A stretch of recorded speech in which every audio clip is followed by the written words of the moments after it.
Welcome. I'm Lee Cowan, and this is Here Comes the Sun, a closer look at some of the people, places, and things we bring you every weekend on Sunday morning. Newly minted best-selling author Bonnie Garmus spent decades toiling away as a copywriter. That is, until her debut novel, Lessons in Chemistry, turned her into a phenomenon. She shared her own lessons learned along the long, sometimes difficult path to success with our Tracy Smith. The adoration is still a bit of a novelty. When Garmus sent out her first finished book, it was rejected 98 times. Did you want to give up? Oh yeah, but you know, the thing with writing, I think is so important for people to realize is that the only one who says it's over is you. It's never over. Just because 98 people reject you doesn't mean that they were right. Garmus set that first book aside, and after a frustrating meeting at work when a male colleague took credit for one of her ideas, she started writing a new novel. I was supposed to be revising what I was working on, and instead I wrote the first chapter of Lessons in Chemistry. So I now call that constructive anger. Later in the show, Bonnie Garmus shares why writing isn't all fun and games. Do people have a glamorized view of what the writing life is like? Everybody always says to me, oh, it must be so much fun. And I don't think it's fun. It's not fun for me. I really love sometimes being in a character's head, and I love exploring that. But for me, you know, I'm really holding myself to a standard that, you know, unfortunately these really great writers set, and that's what I'm after. I don't want to write something that isn't good enough to be read. I don't want to waste people's time. I don't want anyone to get to the end of the book and go, what a waste of 8 hours. I think it's really important as a copywriter, you always respect your audience. As a novelist, same thing for me. Bonnie Garmus was in her 60s when her best-selling dreams came true. In our next story, Martha Teichner visits Maine to learn about beekeeping from a girl who started working with them at the grand old age of 6. Is it fun? Yeah, it can be fun. The stinging part's not very fun. No, I wouldn't imagine. No, but I like to do the honey extracting, and I like making the decisions. Now, finally, she's allowed to fire up the smoker herself. Until she was 8, her mom said she was too young and did it for her. Smoke calms the bees down. That's all coming up right here on Here Comes the Sun. Shortly after the release of her debut novel, Lessons in Chemistry, Bonnie Garmus, a longtime writer who'd spent decades in obscurity, found herself and her work in the spotlight. As she told our Tracy Smith, it was an unexpected destination to a long and winding journey. So, do you hang out in bookstores? I do. I love bookstores. It's the best place to go any day of the week. After a decades-long career as a copywriter, Bonnie Garmus has found a new gig. Does it have a different feel now that you have a book in the bookstore? Yeah, it's a much better feel. Her debut novel, Lessons in Chemistry, arrived in bookstores in April of 2022 and has been translated into 40 languages. Rebop, boom, bam. And it'll be an Apple TV series starring Oscar winner Brie Larson. Welcome, viewers. My name is Elizabeth Zott, and this is Supper at 6. It's made Garmus, at age 66, something of a literary rock star. I'm such a huge fan. Oh, thank you. I gave 20 copies of your book away at Christmas time. Oh my God, I can loved I hug it. you? Yes.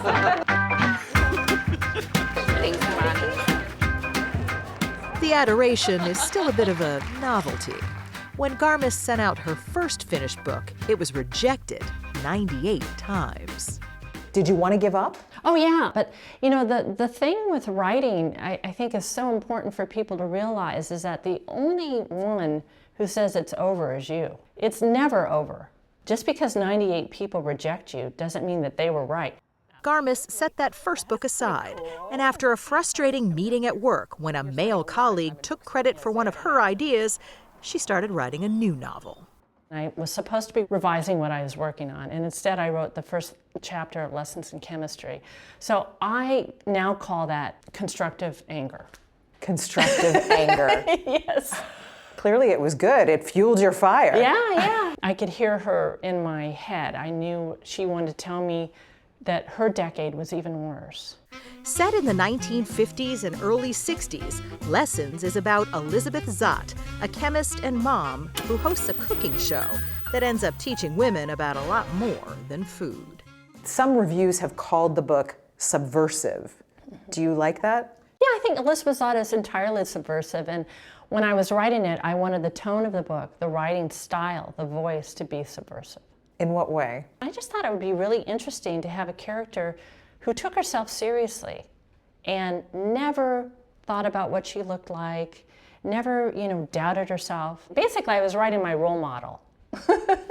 Garmus didn't have to look far for inspiration. Her mom was a nurse who had to stop working when she got pregnant. Lessons in Chemistry is in part for her. Yeah, it's an honor of my mother. For sure. My mother would tell you she would not like the swearing, but she would really approve of the message of women being more of who they really are. Garmus herself is a wife and mother to 2 daughters. During the 5 years it took her to write the book, she kept her full-time copywriting job and taught herself chemistry, even trying some experiments from this book. And the fire department was called. Yeah. One of my neighbors saw flames through the window and called the fire department. Yeah. Anyway, I learned the hard way. You should really take this really seriously. But not everything she wrote about required research. Why make Elizabeth a rower? Well, I had to put something in the book I actually knew about. Garmus started rowing in her late 30s here in Seattle. It's a sport that involves early mornings, grueling workouts, and brutal weather. So it makes sense that tough-as-nails Elizabeth Zott rows too. Is this kind of a masochistic sport? Absolutely. Absolutely. We used to say before every race, we'd join hands in the boat and we'd say, to the death. Because you do want to go all the way. You don't want to give up. It's gonna feel pretty different now that we've got the wind behind us. Seems in rowing and in writing, dogged determination pays off. When Garmus finished Lessons, she found herself in the middle of a bidding war. For a woman used to rejection, it was too much. The whole time in the back of my head, I didn't believe it. And so I had this weird habit where I'd go to bed and then I'd get up in the middle of the night and go to my computer and look at email and see if I'd imagined the whole thing, because I have a pretty good imagination. So you would check your computer to make sure it was real? Yeah. And I think the third night I did this, my husband literally grabbed my arm and pulled me down and he said, "I'll save you a trip. It's real." It's real, all right. In fact, readers tell Garmus the story of Elizabeth Zott inspired them to change their lives, take up rowing, go to law school. Thank you for writing such a courageous book for us women, honestly. And the story of Bonnie Garmus is a pretty powerful lesson, too. Ever since you were 5 years old, you wanted to be a novelist. A novelist. Yeah. And now... Yeah, I am. For me, it's just a dream come true. And there's something about, if one of the messages of the book is you can change your story, you can own your story. Yeah. That's kind of you too. Yeah, it's me too. I think it's everyone though. That's why so many people see themselves in the book. So yeah, you can change your story. Up next, an exclusive excerpt from our chat with Bonnie Garmus, something you can only see right here on CBS News Streaming. Stay with us.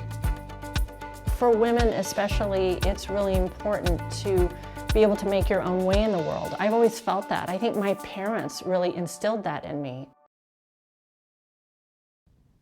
As promised, here's more from Tracy Smith and Bonnie Garmus. If someone asked you 5 years ago what you did for a living, what would you have said? I'm a copywriter. Just 5 years ago? Yeah. And now? I'm an author. I'm a novelist. How does that feel to say that? Oh, it feels great. I'm absolutely thrilled. What do you think it was about writing that touched you? I think, as a kid, I was a huge reader. I had a pretty dramatic stutter as a kid, and so I didn't talk very much. I didn't feel comfortable in social situations, so I was very introverted. And I loved to read, and I had a librarian who really supported that. And my parents were huge readers, and so I constantly got, 20 books from the library, and that's how I spent my time. And there was a part of you that wanted to create that too? Yeah, I just think, I loved living in that world, and I loved the language, and I loved reading all these writers from all over the world. Librarian never confined me to just stories from the United States, ever. And I love that. I think that's why I enjoy so much literature still from all over the world. So at 12, did you think you'd be a writer? Oh yeah. I was certain that I would be a writer. And when I went to, onto university and college, and I studied writing, but I was very practical. It's impossible to make a living as a novelist. I mean, it's very, very difficult. Most writers who are published make less than minimum wage per year. And, I did not want to be dependent on anyone for a living, ever. And so I thought, that can't happen for me. I'll do it on the side if I have time. And so my novel, Lessons in Chemistry, is I call it novel 2.5. Because I wrote half a novel, then I wrote a full novel, then I wrote that full novel. So 2.5. Do people have a glamorized view of what the writing life is like? Everybody always says to me, oh, it must be so much fun. And I don't think it's fun. It's not fun for me. I really love sometimes being in a character's head, and I love exploring that. But for me, I'm really holding myself to a standard that, unfortunately, these really great writers set, and that's what I'm after. I don't want to write something that isn't good enough to be read. I don't want to waste people's time. I don't want anyone to get to the end of the book and go, what a waste of 8 hours. I think it's really important as a copywriter, you always respect your audience. As a novelist, same thing for me. So that means you're really hard on yourself. It's tough then. Well, I think it should be tough, right? Everything is hard. And so people often say, you must just love sitting down and writing. And I think, well, yeah, no, I love ripping my heart out every day. And it's fantastic. I highly recommend it. But I find other writers will say that too. They'll say, oh no, it's really hard. Or sometimes they'll say, I can get the idea down, but then you have to go back and rework it. There are parts of writing I absolutely love, but there are a lot of days when it just doesn't come. And you still have to do it. And you still have to do it. And that's the endurance part. And so if you give up, or if you say all the time, that's good enough, then I don't know. I don't know how that works out for you in the end. But for me, it doesn't work. I'm not a perfectionist. I just want to tell a good story. Why was it important for you to make sure that you had a solid, decent paying career? Well, I mean, I just think, for women especially, it's really important to be able to make your own way in the world. I've always felt that. I think my parents really instilled that in me, that you should be self-sufficient. You should be responsible for yourself. You shouldn't make foolish choices. And, my parents, I think, were such big readers, and they loved the idea of me writing, but not a novel, because you can't make money from novels. And it wasn't so much their influence telling me that I couldn't do it. It was partly me saying, really, I like Tolstoy, and I just don't see that I can get to that level. So if I'm not Tolstoy, I might as well. Forget it. Yeah. Have you been able to wrap your mind around this success? People often ask me how my life has changed, or nothing's changed. Nothing? For me, no, I haven't changed. The book is its own thing, and it has its own life, and I love hearing from readers and how they react to it. That part is a shock for me, to hear how important the book is to so many people. And I love hearing that. But in terms of me, no, I'm doing exactly the same thing. I don't know what else would anyone do. What would you change? I don't know. I don't know, you can get a fancy car. No, that's not gonna happen. Here's a change. You're not calling yourself a copywriter anymore. Yeah, well, that was a good thing. I was talking with one of my clients on the phone, and he was talking about a job he wanted me to do, and I said, you know what? I'm not gonna take it on. And he said, how come? And I said, well, I sold this book and I think it's going to do okay. And he said, oh, that sounds risky. And I said, well, I'm going to take this risk. But by that time, I'll be honest, Hollywood had also cold by that time. So I was like, how big of a risk is it to quit? Maybe it's not that big of a risk. Yeah. How did it feel quitting? Oh, it's great. I mean, I ran my own business, so it's not like I was going to a boss and saying, I quit. It was me saying, I'm all done. And people have been really gracious about it. A few people have been really surprised, like, but you'll have time to do this. No, I'm not doing it. Most people, I think, were rooting for me. There are a lot of people who, after that 98 rejection, would have said, that's it, yeah, I'm done. So what kept you going? I don't know. I think partly writing is endurance. It's perseverance, but it's really endurance. You just have to endure all the bad parts of it. And I think every writer does. Whenever I meet other writers, they go, oh my God. You know, it's the first thing we say is, how bad was it for you? It is a rejection sport, and everybody going into it should know that you're going to feel it and it's going to hurt. And you just have to find something in yourself and rise above that. And it's not easy. And there are certainly lots of days where I go, these people, you know, but it isn't these people. It's just that whatever I was writing didn't speak to them or was too long for them or whatever. But that doesn't mean it's over. And so I guess it wasn't over for me. And Lessons in Chemistry is proof of that. Up next, Sweet Like Honey.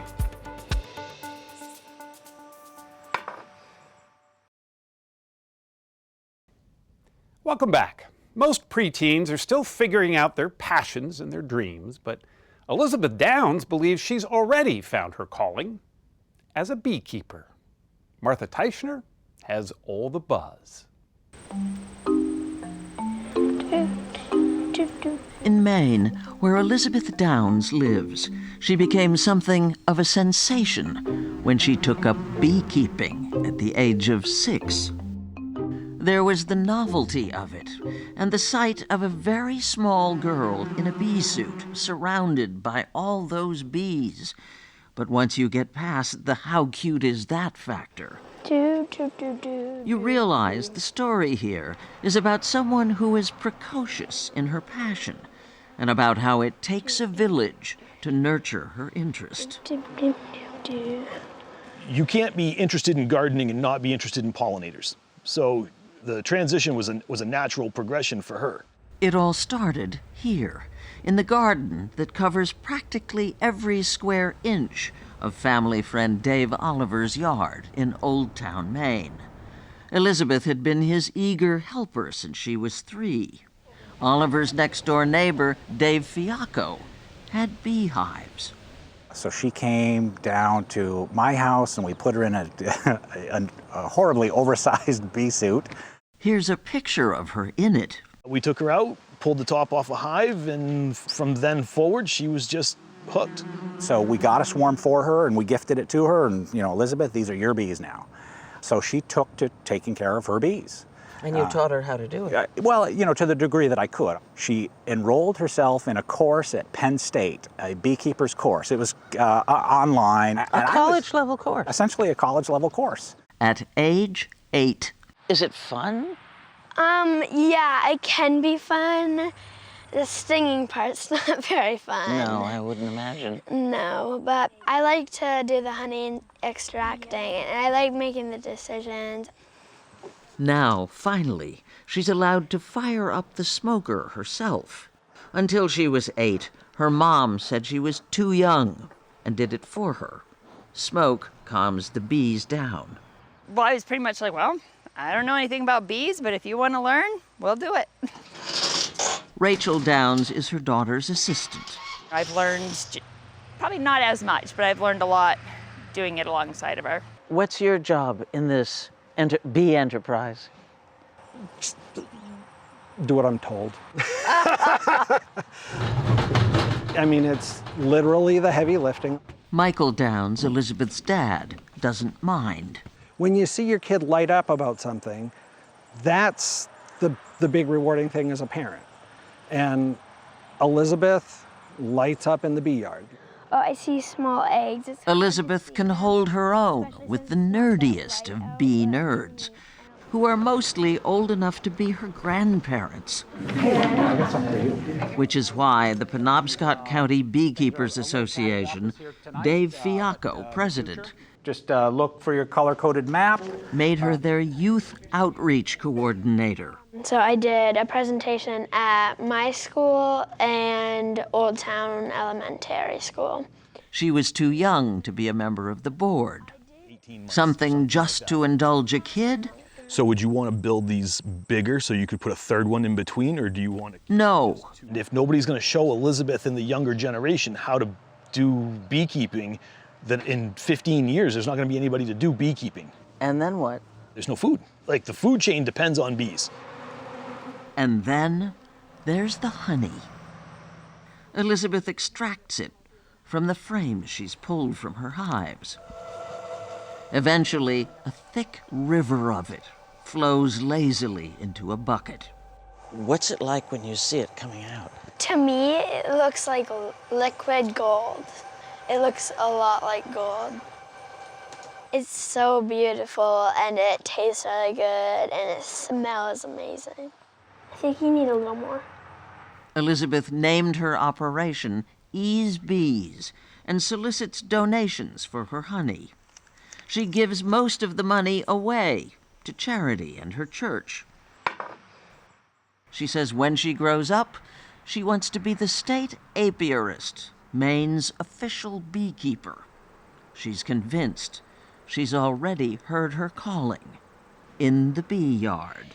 I really like bees, and I think this is what I want to do. For your whole life. This is your life's work. Yeah. Being with the bees, how do you feel? I feel calm, and I love the sound of their buzz.